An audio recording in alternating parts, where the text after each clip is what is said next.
नाजरीन, आज श्रीलंका में मौत नाच रही है। इकोनॉमी का दिवालिया निकल चुका है और लोग भूख से मर रहे हैं। पाकिस्तान के दिवालियापन का मजाक उड़ाने वाले इस पे गौर करें, क्योंकि जिस तरह हम मुसलसल IMF के चुंगल में फंसते जा रहे हैं, आपका अंजाम बहुत करीब है। हम इस हालत में ज्यादा से ज्यादा 1-2 साल तक सरवाइव कर सकते हैं। इमरान खान ने अमरीकी ब्लॉक से निकलने की कोशिश की, लेकिन अमरीकी मुदाखलत और मुल्की गद्दारों ने वही खड़ा कर दिया जहाँ से हम चले थे। अंजाम करीब है और ये हम सब के अपने किए की सजा है। दिवालियापन क्या होता है, गौर से सूरत हाल को समझे। 23 फरवरी 2022 को पहला खौफनाक इशू पैदा हुआ। कोलंबो पोर्ट पर ऑयल करियर 40,000 टन फ्यूल यानी पेट्रोल लेकर पहुंचा। बैंक ऑफ सेलोन ने पेट्रोल की पेमेंट करना थी, लेकिन बैंक के पास डॉलर खत्म हो गए। वजीर खजाना से राब्ता किया गया। वजीर खजाना ने स्टेट बैंक से बात की, लेकिन इसके पास सिर्फ 2 अरब और 30 करोड़ डॉलर थे और वो भी करेंसी की शक्ल में नहीं थे। लिहाजा श्रीलंका पेट्रोल ना खरीद सका और जहाज पेट्रोल समेत इंडिया रवाना हो गया। ये श्रीलंका के दिवालियापन का स्टार्ट था और फिर देखते ही देखते महात्मा बुद्ध का पसंदीदा मुल्क 49 दिनों में मुकम्मल दिवालिया हो गया और श्रीलंका ने 12 अप्रैल के दिन खुद को दिवालिया डिक्लेयर कर दिया। हम पाकिस्तानियों ने दिवालिया का सिर्फ लफ्ज सुना है, हम इसके नताइज और रद्दअमल से बिल्कुल वाकिफ नहीं है। मैं लोगों को अक्सर ये कहते हुए सुनती हूँ कि हम अगर दिवालिया हो भी गए तो क्या फर्क पड़ता है। खादम रिजवी मरहूम की एक तकरीर आज भी सोशल मीडिया पर मौजूद है, जिसमें वो फरमा रहे थे कि हमसे जो भी मुल्क अपने पैसे वापस मांगे, इसे कहो चल लो, और अगर वो ना माने तो इसे कहो लो फिर आया जे गोरी। मैंने लोगों को इस तकरीर पर वाह और सुभान अल्लाह भी कहते सुना है। ये आवाजें भी साबित करती हैं हम हकाइक की दुनिया से गाफिल और बेअक्ल लोग हैं। श्रीलंका में भी ऐसे ही लाखों लोग थे, ये भी हुकूमत को कहते थे कि हम अगर दिवालिया हो भी गए तो क्या फर्क पड़ता है। लेकिन आज सबसे ज्यादा यही लोग रो रहे हैं, सड़कों पर मुजाहरे हो रहे हैं और सरकारी दफ्तरों और एहलकारों को निशाना बनाया जा रहा है। मगर ये एहलकार और सरकारी महकमे अब क्या कर सकते हैं। पूरा मुल्क इस वक्त एक टूटी हुई कश्ती की तरह समंदर में हिचकोले खा रहा है और पूरी दुनिया में इसे बचाने और सहारा देने वाला कोई शख्स मौजूद नहीं है। आप अगर दिवालियापन को समझना चाहते हैं तो आप चंद एक मिसालें देख लें। श्रीलंका को 3000 मेगावाट बिजली चाहिए होती है, जबकि बिजली पैदा करने की सलाहियत 4000 मेगावाट है, लेकिन 80% बिजली थर्मल पावर प्लांट से पैदा होती है और ये प्लांट्स डीजल, फर्नेस ऑयल और कोयले पर चलते हैं। इनको चलाने के लिए डॉलर्स चाहिए और श्रीलंका के पास डॉलर्स नहीं है, लिहाजा ये पावर प्लांट्स बंद हैं और नतीजे में मुल्क में रोजाना 7.5 घंटे लोड शेडिंग होती है। सुबह 8 बजे से 1 बजे और शाम 6 से 8:30 बजे तक पूरे मुल्क में बिजली नहीं होती और लोड शेडिंग की वजह से टेलीविजन, मोबाइल फोन सर्विसेज, दफ्तर, स्कूल, अस्पताल, रेस्टोरेंट, चाय खाने और होटल बंद हो जाते हैं। ये सुनकर आपके जहन में सवाल आएगा, ये इदारे अपने जनरेटर्स क्यों नहीं चला लेते। ये चला सकते हैं, लेकिन generators diesel, petrol, furnace oil, gas और कोयले से चलते हैं और ये सहूलतें इस वक्त मुल्क में मौजूद ही नहीं है। बिजली की बंदिश से ट्यूबवेल और पानी की मोटर्स नहीं चल रही हैं। चुनाचा पूरे मुल्क में पानी और सेवरेज दोनों बड़े बहरान बन चुके हैं। पेट्रोल ना होने की वजह से पब्लिक ट्रांसपोर्ट भी बंद हो चुकी है और रेल सर्विस भी। जाती गाड़ियां भी गैराजों में खड़ी हैं या फिर पार्किंग लॉट्स और गलियों में खड़ी हैं। बच्चों के इम्तिहानात मंसूख कर दिए गए हैं क्योंकि एजुकेशन बोर्ड्स के पास इम्तिहान की कापियां और सवाल छापने के लिए कागज ही मौजूद नहीं है। ड्राइविंग लाइसेंस, शनाख्ती कार्ड्स और पासपोर्ट भी नहीं बन रहे क्योंकि प्लास्टिक शीट्स इंपोर्ट नहीं हो रही। श्रीलंका की एक्सपोर्ट्स का 52% टेक्सटाइल और गारमेंट्स पर मुश्तमिल था। GDP में चाय की एक्सपोर्ट का वॉल्यूम 17% था, जबकि बाकी 31% आमदनी मसालों, कीमती पत्थरों, कोकोनट, रबड़, फिश और सियाहत से आती थी। तेल की बंदिश, लोड शेडिंग और डिफॉल्ट की वजह से टेक्सटाइल इंडस्ट्री और चाय समेत सारी एक्सपोर्ट्स रुक गई हैं। फ्लाइट्स बंद हुई तो सियाहत की इंडस्ट्री भी दम तोड़ गई। मुसाफिर नहीं आ रहे तो होटल, रेस्टोरेंट और अजायब घर भी उजड़ गए। पाकिस्तान की तरह श्रीलंका के मालियाती ज़खायर का बड़ा सोर्स भी तारकीन वतन है। मुल्क के मौशी हालात खराब हुए तो दूसरे मुल्कों में मुकीम श्रीलंका ने भी रकमें भिजवाना बंद कर दी, लिहाजा बुहरान बढ़ता ही चला गया और आज श्रीलंका पूरी दुनिया को मोहताज नजरों से देख रहा है, मगर कोई इसका हाथ पकड़ने के लिए तैयार नहीं। हम अब इस सवाल की तरफ आते हैं, आखिर श्रीलंका इस हालत को कैसे पहुंचा। हम सरे 10 सियासी वजूहात को साइड पर रख देते हैं और अमली चीजें देखते हैं। श्रीलंका कुदरती वसाइल से माला माल खूबसूरत मुल्क है, दुनिया की बेहतरीन चाय पैदा करता है, घने जंगलों का मालिक है, बुद्ध मत का गढ़ है, लिहाजा मजहबी सियाहत के खजाने भी हैं। दुनिया जहान के मसाला जात भी पैदा होते हैं। श्रीलंका की दालचीनी पूरी दुनिया में मशहूर है। ये टेक्सटाइल इंडस्ट्री में आया तो दुनिया के नामवर ब्रांड्स गाग बन गए। 4 साइड से समंदर में घिरा हुआ है, लिहाजा हर किस्म का साहिल भी है और इन साहलों पर सैकड़ों रिजॉर्ट्स और होटल्स भी हैं। 92.3% लोग पढ़े लिखे हैं। बेखारी भी रोजाना अखबार पढ़ते हैं। बरसगीर की कदीम तरीन लाइब्रेरी गाल शहर में है। ये हॉलैंड के जहाज रानों ने 1832 में बनाई थी और आज भी चल रही है। महात्मा बुद्ध का एक दांत कैंडी शहर में रखा हुआ है और पूरी दुनिया से बुद्ध बख्शो इसकी ज़ियारत के लिए कैंडी आते हैं। श्रीलंका साउथ एशिया का पहला मुल्क था जिसने 1970 में अपनी माशियत को लिबरल बनाया था और श्रीलंकन बहुत सफाई पसंद, डिसिप्लिन और नरम मिजाज लोग भी हैं। मेहमान नवाजी के शोबे में इनका कोई मुकाबला नहीं है। लेकिन फिर ऐसा क्या हुआ जिसकी वजह से श्रीलंका दिवालिया हो गया। इसकी 6 वजूहात हैं। पहली वजह कर्जे हैं। श्रीलंका को भी पाकिस्तान की तरह कर्जों की लत लग गई थी। ये ताज़ा हवा के लिए भी कर्जा ले लेता था। ये कर्जे बढ़ते बढ़ते बढ़ते GDP का 119% हो गए। यानी आप जो कुछ कमा रहे हैं वो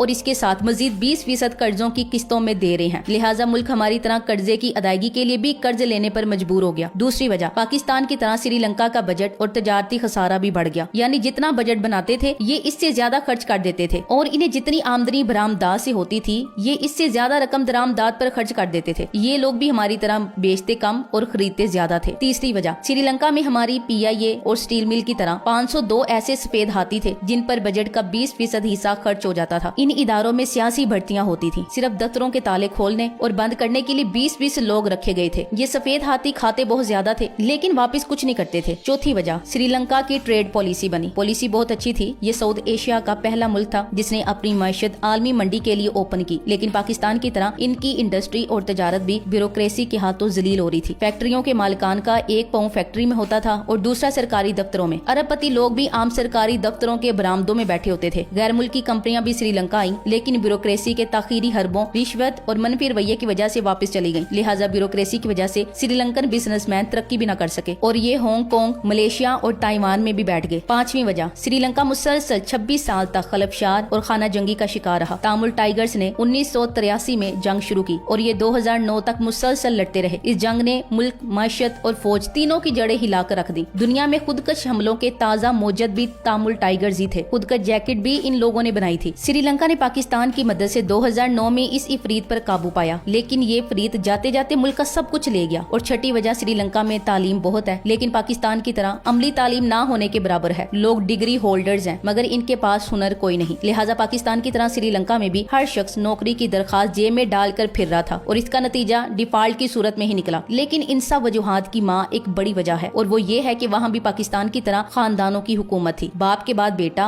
और बेटी आ जाते। ये लोग पिछले 50 साल से मुल्क को लूट रहे थे। लोग फिर से इन्हें हाकम बना देते। इनकी करप्शन का दिफा करने वाले हजारों लफाफे मौजूद थे जो कौम को गुमराह करते। ये लोग पैसा बनाते और फिर बाहर किसी मुल्क में शिफ्ट कर देते। इनके महंगे तरीन प्रोटोकॉल होते। बाहर जाते तो महंगे होटलों में रहते। इनकी काबीना में भी करप्ट अफराद थे। इनके हुक्मरान भी बिजनेसमैन थे। बिलाखिर कौम को इसकी सख्त सजा मिली। श्रीलंका की मिसाल देखकर आप ये बात अब समझ लें कि दुनिया में कोई कौम कुदरत की फेवरेट नहीं होती। कौम बनी इसराइल अल्लाह ताला की महबूब तरीन कौम थी लेकिन इसने भी जब कुदरत के सिस्टम की खिलाफवर्जी की तो वो भी हजारों साल जलीलो ख्वार होती रही। हम मुसलमान भी कई 100 साल से ख्वार हो रहे हैं। क्यों? क्योंकि हम भी नेचर के सिस्टम से उलट चल रहे हैं। लिहाजा ये याद रखें कि अगर अल्लाह ताला ने 22 मिलियन श्रीलंकन की कोई मदद नहीं की तो नालायकी, सुस्ती और नाअहली के मारे 220 मिलियन पाकिस्तानियों के लिए भी कोई गैबी इमदाद नहीं आएगी। और आप ये भी याद रखें हम श्रीलंका से सिर्फ 5 माह पीछे हैं और हमने अगर इन अगले 5 माह में खुद को ना बचाया तो श्रीलंका के बाद हम अगली दिवालिया कौम होंगे। और हम अगर खुदा न खास्ता इस गड्ढे में गिर गए तो फिर हमें बाहर निकलने के लिए पहली कीमत गवादर और एटमी प्रोग्राम की शक्ल में अदा करना पड़ेगी। Thanks for watching.